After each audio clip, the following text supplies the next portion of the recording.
Hi everybody. इस video में हम लोग जानेंगे कि कौन अप्लाई कर सकते हैं, है ना, डीएवी में अभी, क्योंकि आप लोग फॉर्म फिलअप कर रहे होंगे और ऑफलाइन फॉर्म फिलअप हो रही है अभी फिलहाल। तो ऐसे में क्या है कि बहुत बच्चे को कंफ्यूजन हो रही है कि सर हम अप्लाई कर सकते हैं या नहीं कर सकते। और देखिए कमेंट में हम सबका रिप्लाई पॉसिबल नहीं हो पाता है, क्योंकि थोड़ा वर्क रहता है जिसकी वजह से हम एट ए टाइम हम आपको रिप्लाई नहीं कर पाते। लेकिन हम यहाँ पे आपको वीडियो के थ्रू जैसे मतलब स्टेप वाइज हम आपको बताते रहेंगे ना, है ना। तो इसीलिए चैनल को आप एकदम सब्सक्राइब करके रखिएगा और बेल आइकन को भी प्रेस कर लेंगे और टेलीग्राम चैनल से जरूर जुड़ जाइए, क्योंकि कभी कभी कुछ ऐसा अपडेट्स होता है जो कि हम एट ए टाइम वीडियो के थ्रू आपको नहीं बता पाते हैं, तो हम आपको चैनल पे भेज देते हैं। तो आप जरूर ये टेलीग्राम चैनल से जुड़ जाइएगा। फेसबुक से भी आप जुड़ना चाहते हैं कन्वर्सेशन के लिए तो आप जुड़ सकते हैं, ठीक है। और ऐसे हम देखेंगे कि आपका लाइव क्लासेस स्टार्ट करें, मतलब कि लाइव में आप क्वेश्चन कर सकते हैं एट ए टाइम, तो आपको क्लियर हो जाएगा। कोशिश करें 1 से 2 दिन में आपका हम कर देते हैं, ठीक है। तो यहाँ पे देखिए हम ये इस चीज के बारे में भी बात करेंगे कौन अप्लाई कर सकते हैं। ऐसे कैंडिडेट, बहुत सारे ऐसे भी कैंडिडेट है जो सीबीटी क्वालिफाइड है ऑलरेडी, और वो कैंडिडेट कहीं वर्क कर रहे हैं, कहीं कोई वर्क नहीं कर रहे हैं। तो ऐसे कैंडिडेट को क्या करना चाहिए, प्लस में एज लिमिट इसमें क्या है। तो फर्स्ट में हम आपको एज लिमिट के बारे में बता देते हैं, ठीक है। तो देखिए एज लिमिट ऐसे बोला गया कि 35 ईयर्स तक होना चाहिए, जैसे कि 31 दिसंबर तक, ठीक है, 31 दिसंबर 2024 तक तो आपका 35 ईयर्स होना चाहिए। और अगर जिनका जैसे कि टीचिंग एक्सपीरियंस 5 ईयर्स है ना, तो मतलब मैक्सिमम आपका 40 ईयर्स तक यहाँ पे बोला गया। अगर टीचिंग एक्सपीरियंस आपके पास सर्टिफिकेट है 5 ईयर्स का तो। लेकिन ऐसे कैंडिडेट, बहुत सारे ऐसे कैंडिडेट हैं जो कि 40 हो गया, 50 भी हो चुका है, तो क्या वो डीएवी में अप्लाई नहीं कर सकते? तो ऐसा कुछ नहीं है। पिछले बार ऐसा तो नहीं था एज क्राइटेरिया को लेकर। यहाँ पे अभी कहीं कहीं जैसे कि एक प्रॉपर डीएवी सीएमसी के द्वारा एक गाइडलाइंस जारी नहीं किया गया एज को लेकर, ठीक है। तो ऐसे में क्या है ना कि कोई अपना स्कूल अपने तरफ से दे रहे हैं, वो केवीएस एनवीएस इसके अकॉर्डिंग चल रहे हैं उन लोग, ठीक है। तो ऐसे मैक्सिमम 40 ईयर्स तो रहता ही है अगर हम कैटेगरी को लेकर करें तो, कैटेगरी के थ्रू। तो यहाँ पे कैटेगरी वगैरह कुछ नहीं दिया गया है, लेकिन यहाँ पे डायरेक्टली बोला गया कि 35 ईयर्स तक होना चाहिए, इससे कम होना चाहिए, और 40 ईयर्स तक, मतलब कि 5 ईयर टीचिंग एक्सपीरियंस। लेकिन अगर आपका इससे ज्यादा है तो फिलहाल आप फॉर्म को फिलअप कर दीजिए, ठीक है। अगर वो एक्सेप्ट करते हैं सीबीटी आप दे दीजिए, क्या प्रॉब्लम है, उसमें कोई इशू नहीं है। अगर सीबीटी देने के बाद कोई स्कूल वाले ऐसे होते हैं डीएवी में, ये भी एक प्राइवेट है, गवर्नमेंट है नहीं, ठीक है। अभी फिलहाल तो हम इसको प्राइवेट कर रहे हैं, परमानेंट करती तो आपको पे स्केल देते हैं गवर्नमेंट जैसा, लेकिन प्योर तो गवर्नमेंट है नहीं। तो आप यहाँ पे ये कह सकते हैं कि आप अप्लाई कीजिए। कभी भी पिछले बार क्या हुआ था कि विदाउट सीबीटी वाले कैंडिडेट को भी कॉल किया जा रहा था डीएवी में रखने के लिए। तो आप यहाँ पे सोच सकते हैं, जब यहाँ पे इन्होंने क्राइटेरिया लगाया था कि नहीं, विदाउट सीबीटी क्वालिफाइड कैंडिडेट को हम नहीं रखेंगे, लेकिन फिर भी इन लोग बुला रहे थे। तो आप समझ सकते हैं, इसीलिए आप एज को लेकर जो भी आपको थोड़ा बहुत डाउट लग रहा है कि इसके वजह से मेरे पास नहीं भर पाएंगे, ऐसा फॉर्म को फिलअप कर दीजिए एनी हाउ, ठीक है। आगे क्या होगा वो उन लोग समझेंगे स्क्रूटनी में। अगर हो देंगे सीबीटी के लिए आपको एग्जाम देने के लिए एलिजिबल करेंगे तो ठीक है, नहीं भी करेंगे तो भी कोई इशू नहीं होगी आपको, क्योंकि आप तो ऐसे भी माइंड सेट कर लिए हैं कि मेरा एज ज्यादा हो गया है या इसके लिए एलिजिबल नहीं है। तो जो भी आपके पास है, आप फॉर्म भरना चाहते हो तो फिलअप कर दीजिए, ठीक है। आई होप कि आपको एज को लेकर क्लियर हो गया होगा। आप फॉर्म को फिलअप कर देना है जो भी आपका एज है, ओके। अब इसमें बाकी आगे इसमें डिस्कस करेंगे, स्टेप वाइज हम आपको बताते रहेंगे। अब रही बात सीबीटी क्वालिफाइड कैंडिडेट को, कि जो कैंडिडेट ऑलरेडी सीबीटी क्वालिफाइड है वो एक्चुअल में क्या करेंगे, ठीक है। क्योंकि ऐसे में बहुत कैंडिडेट क्या है कि इंगेज्ड है, ठीक है, और बहुत कैंडिडेट्स आपको घर पे बैठे हुए हैं, दैट मीन्स कि दे आर नॉट वर्किंग, वो कहीं पे वर्क नहीं कर रहे हैं, है ना। तो ऐसे कैंडिडेट जो डीएवी में वर्क कर रहे हैं उनको फिर से देने की जरूरत नहीं है, ये सिंपली कहा गया है। और ऐसे बोला गया था कि जो डीएवी में वर्क कर रहे हैं वो 3 ईयर्स तक उनका वैलिडिटी, ऐसा कुछ नहीं है ना। 3 ईयर्स तक बोले हैं, लेकिन वो हटाएंगे नहीं 3 ईयर्स के बाद भी। आपको अगर फिर से देते हैं, अभी फिलहाल मत दीजिएगा, आप लोग नेक्स्ट टाइम दीजिएगा। देने से क्या होता है कि आपका थोड़ा सा वैल्यू बढ़ जाता है कि हाँ 2 बार हम सीबीटी क्वालिफाइड है, और क्या है कि आपको परमानेंट करने का चांसेस बढ़ जाता है। तो अगर वैसा कुछ कंडीशन आएगा तो हम आपको बताएंगे, अदरवाइज अभी आप रहने दीजिए, आप दीजिएगा नहीं। जो ऑलरेडी इंगेज है डीएवी स्कूल में, खासकर कहीं और है तो उसके लिए नहीं, सिर्फ और सिर्फ डीएवी में। अब रही बात की जो कैंडिडेट ऑलरेडी वर्क कर रहे हैं, ठीक है ना, तो वो डीएवी में वर्क कर रहे हैं, तो क्या वो मतलब आखिर सीबीटी देंगे तो क्यों देंगे? तो देखिए, अगर आपको पोस्ट को अपग्रेड करना चाहते हैं, दैट मीन्स कि if you are working in TGT post, ठीक है, और अगर आप वर्क कर रहे हैं टीजीटी पोस्ट पे, जैसे किसी भी सब्जेक्ट को लेकर, तो आप पीजीटी में जाना चाहते हैं, देन यू कैन अप्लाई, तब आप अप्लाई कीजिए, अदरवाइज आप छोड़ दीजिए। और एक चीज और कि अगर आप डीएवी को स्विच करना चाहते हैं, that means you are working in other DAV and you want to go in other DAV, ठीक है, आप कोई एक दूसरे डीएवी में वर्क कर रहे हैं where you are working now, और आप क्या करना चाहते हैं कि आप दूसरी स्कूल में जाना चाहते हैं, तब आप ऐसे में ये सीबीटी दीजिए। ऐसा अगर आप जहाँ पे वर्क करें वहीं पे रहना चाहते हैं, then no need to give, आपको देने की जरूरत नहीं है, ठीक है।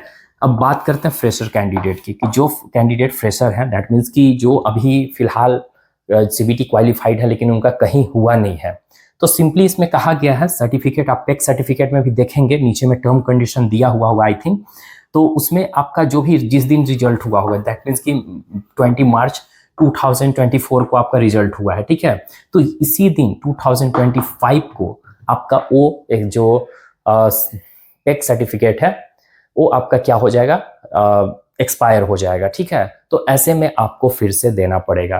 तो अभी तक आप एलिजिबल है, कहीं भी आप डीएवी में अभी भी जाकर अप्लाई कर सकते हैं। अगर आपको लग रहा है कि अगल बगल डीएवी में कहीं कुछ खाली वगैरह है, तो आप जाइए, विजिट कीजिए, अप्लाई वहां पे कर दीजिए, ठीक है।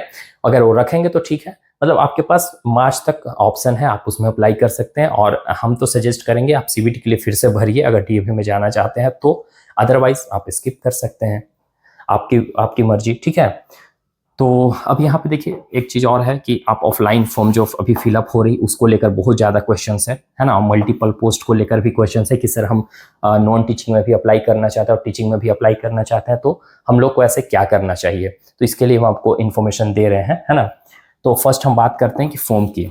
तो फॉर्म को जो ऑफलाइन फिलअप हो रही है एक्चुअल में उसको कहाँ फिलअप करना है और हमको कैसे पता चलेगा, तो देखिए फर्स्ट में तो हम आपको ऑलरेडी ये वीडियो के थ्रू इन्फॉर्म कर चुके हैं कि अगर आप जैसे कि जहाँ पे भी रह रहे हैं, ठीक है, तो वहाँ का वेबसाइट पे विजिट किया, जो वेबसाइट पे विजिट करना बहुत ईजी है आज के डेट में, क्योंकि आपके पास फ़ोन होगा। आप फ़ोन में सिंपली जो भी डीएवी का नाम है, डीएवी का नाम सर्च कीजिए गूगल पे, और गूगल में बहुत सारे आ जाते हैं, कोई भी होम पेज उसका चले जाइए और वहाँ पे वैकेंसीज में जाइए, आपको ऑप्शन रहेगा, आप उसमें क्लिक कीजिए, इधर उधर थोड़ा सा नेविगेट कीजिए, आपको जरूर मिल जाएगा और उसको डाउनलोड कीजिए। वहाँ पे आपको सिंपली लिखा रहेगा, जैसे कि जोन वाइज, अब झारखंड में बहुत ज़्यादा जोन है, ठीक है, 5-6 जोन है आई थिंक, ध्यान में नहीं है अभी फिलहाल हमको, तो उतना जोन है। अब उसमें जैसे कि जोन आई की बात करें, ठीक है, तो जोन आई में ये बहुत सारे स्कूल्स आ जाते हैं, जिसमें एक डाल्टनगंज डीएवी और लोहरदगा भी आ जाता है जोन आई में, ठीक है।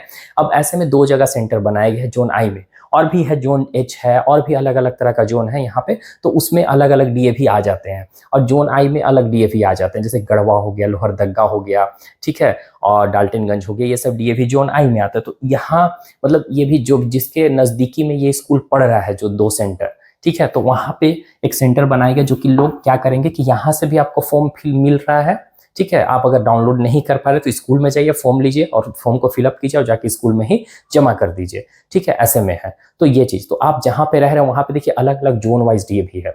अब उस जोन में आप देखिए कहाँ पे एक्चुअल में सेंटर बनाए गए, इतना तो आप कर सकते हैं, थोड़ा सा इधर उधर पता कीजिए, किसी के कॉल के थ्रू, कोई अगर डीएवी में पढ़ा रहे उसके थ्रू पता कीजिए, या डीएवी में सिंपली गूगल पे सर्च कीजिए, वहाँ पे नंबर दिया हुआ नंबर से कॉल पे बात कर लीजिए, डीएवी वाले इन्फॉर्मेशन आपको दे देंगे। वैसे हमें टेलीग्राम पे भी बहुत सारा हम अलग अलग स्टेट का भेजे हुए हैं, आप देख लीजिएगा एक बार, ठीक है। अगर आपका स्टेट का होगा तो आप उसके कॉल करके पूछ सकते हैं कि सर हमको कहाँ पे जमा करना है, कहाँ पे सेंटर है, ठीक है। और कोई भी डीएवी में स्कूल पे विजिट करिएगा ना, तो वो तो आपको इन्फॉर्मेशन दे ही देंगे, है ना, एकदम प्रॉपर इन्फॉर्मेशन देंगे। तो ऐसे में आपको वहीं जाकर सबमिट करना है फॉर्म को, याद रखिएगा, ठीक है। और जो जोन वाइज आपको रहेगा, और जैसे कि बोला जा रहा है कि सर झारखंड में सिर्फ और सिर्फ हम डाल्टनगंज में ही अप्लाई कर सकते हैं, नहीं, हम जोन आई की बात करें, झारखंड में बहुत ज़्यादा जोन है, हर एक जोन में अलग अलग डीएवी आ जाते हैं, ठीक है, तो वहाँ का अलग सेंटर बनाया गया होगा, जोन आई का अलग सेंटर है। आ रही बात समझ में, ये चीज़ है, ठीक है। तो ऑफलाइन फॉर्म को आप अच्छे से फिलअप करेंगे, और एक चीज़ उसमें रजिस्टर्ड मोबाइल नंबर लिखा हुआ होगा, तो देखिए registered mobile number that means कि आपका अपना खुद का मोबाइल नंबर होना चाहिए, जिससे आप रजिस्टर करोगे, और वो किसी अपना घर के फैमिली मेंबर तक नहीं होना चाहिए। प्लस में आपको वो चीज़ कब तक लेकर चलना है, जब तक आपको सारा कुछ प्रोसेस ऑनलाइन वगैरह हो नहीं जाता है, मतलब आपका जो नंबर है परमानेंट उसी को दीजिएगा, जिससे व्हाट्सअप नंबर है, अगर दोनों सेम है व्हाट्सअप और रजिस्टर, तो दोनों सेम ही दीजिएगा, इसमें कोई दिक्कत नहीं है, ठीक है। तो ऐसे में ऐसा ही नंबर दीजिएगा जिसपे आप इन्फॉर्मेशन हमेशा देखते रहते हो, जो एक्टिव रहता है हमेशा, क्योंकि उसी पे सीबीटी के लिए आपको इन्फॉर्म किया जाएगा कि आप जाकर पेमेंट कीजिए, है ना। ये चीज़ है। तो ऑफलाइन आपको जमा करना है, ये चीज़ क्लियर हो गया। अब रही बात स्टेट और सीटेट, देखिए सीटेट पिछले बार रिक्वायरमेंट थी लेकिन अपीयरिंग वाले कैंडिडेट भी भर रहे थे, ठीक है। तो अभी जो दिसंबर में भरे हुए हैं सीटें, वो कैंडिडेट आप फिल कर दीजिए। अगर सीटेट स्टेट जो भी है आपका, जो कैटेगरी वाइज भी है, तो कोई दिक्कत नहीं, आप भर दीजिएगा। जो कुछ आपके पास डिग्री है जितना भी आप इसमें लगा दीजिएगा, कोई दिक्कत नहीं होगी। डिग्री एक्स्ट्रा देने से कोई प्रॉब्लम नहीं है, कम करने से प्रॉब्लम हो सकती है, ठीक है। अगर आपके पास कम भी डिग्री है, सीटेट स्टेट नहीं भी है, तो भी आप अप्लाई कीजिए। हम क्या बोले, एज ज्यादा भी है तो भी अप्लाई कीजिए। अप्लाई करने में कोई प्रॉब्लम, तो कुछ पैसा नहीं लग रहा। अगर सीबीटी के लिए एलिजिबल करेंगे तो ठीक है, आप दीजिए, जाकर देख तो सकते हैं कि एटलीस्ट कैसा एग्जाम होता है, अगर देंगे तो। अगर उसके बाद फिर कहीं अप्लाई करने के लिए जाते हैं तो अगर आपका हो जाता है, तब आप फिर उसमें डिसाइड कीजिए कि हमको जाना है कि नहीं जाना है। अगर रोक रखते हैं तो ठीक है, अदरवाइज नहीं रखते हैं तो कोई प्रॉब्लम नहीं है। ओके, अब मल्टीपल पोस्ट, बहुत कैंडिडेट पूछ रहे हैं कि सर टीचिंग और नॉन टीचिंग में हम 2 पोस्ट में अप्लाई कर सकते हैं, तो ऐसे में आप नहीं कर सकते, ठीक है। आप कोई एक ही पोस्ट के लिए अप्लाई कीजिए, ठीक है, एक ही पोस्ट के लिए अप्लाई कीजिए। और एक चीज़ और इसमें हम आपको बताना भूल गए ऑनलाइन फॉर्म में, कि जो आपको सेंटर जो बनाया गया है डाल्टनगंज में 2, तो क्या दोनों जगह जाकर अप्लाई करना है? बिल्कुल भी नहीं। आपको कोई एक जगह, आप कहीं पे भी रह रहे हैं, आप जैसे कि डाल्टनगंज के हैं या पलाम, आप झारखंड के हैं, आप बिहार में रह रहे हैं, तो बिहार में भी जहाँ पे बना हुआ वहाँ पे अप्लाई कर दीजिए, उससे कोई दिक्कत नहीं है। आप फॉर्म कहीं पे भी अप्लाई कर सकते हैं। आ रही है बात समझ में? आप कहीं के भी हैं, उससे कोई मतलब नहीं है। अब ये जो वैकेंसीज आई है ना, all over India, pan India के लिए आई है, एक स्टेट के लिए नहीं है, ठीक है। तो ये माइंड में आप फिट कर लीजिएगा। इसका सीबीटी एग्जाम होगा, उसके बाद का प्रोसेस कैसे होता है, क्या होता है, सब आप अभी मत जानिए। अभी बस फिलहाल जो हम कह रहे हैं उसको आप कर दीजिए। बाकी हम स्टेप वाइज आपको एकदम प्रॉपर वे से बताएंगे, आप एकदम बिल्कुल भी टेंशन मत लीजिएगा, ठीक है। तो मल्टीपल पोस्ट आप अप्लाई नहीं कर सकते हैं, ये बात दिमाग में रखिएगा। अगर जैसे पीजीटी में अप्लाई कर रहे हैं, ठीक है, पीजीटी फिजिक्स है, केमिस्ट्री है, जो भी, तो बस यही अप्लाई करना है, ठीक है। आप ऐसा नहीं कि पीजीटी भी कर दिए, टीजीटी भी कर दिए, बिल्कुल भी नहीं। ऐसे में क्या होगा कि आपका फॉर्म को रिजेक्ट कर दिया जाएगा, ठीक है। और ये भी आपको पता चल गया, होप सो आपको सारा क्लियर हो गया होगा इस वीडियो में। और रही बात कुछ भी और भी डाउट की, तो आप कमेंट कीजिए, कोशिश करेंगे हम रिप्लाई करने के लिए, है ना। और चैनल के साथ जुड़े रहिए, आपको किसी तरह कोई टेंशन नहीं होगी। हम लाइव क्लासेस भी स्टार्ट करेंगे आपको एक तरह से कन्वर्सेशन के लिए, ताकि आपका कोई भी क्वेश्चन हो एट ए टाइम क्लियर हो जाए। Bye, take care everyone.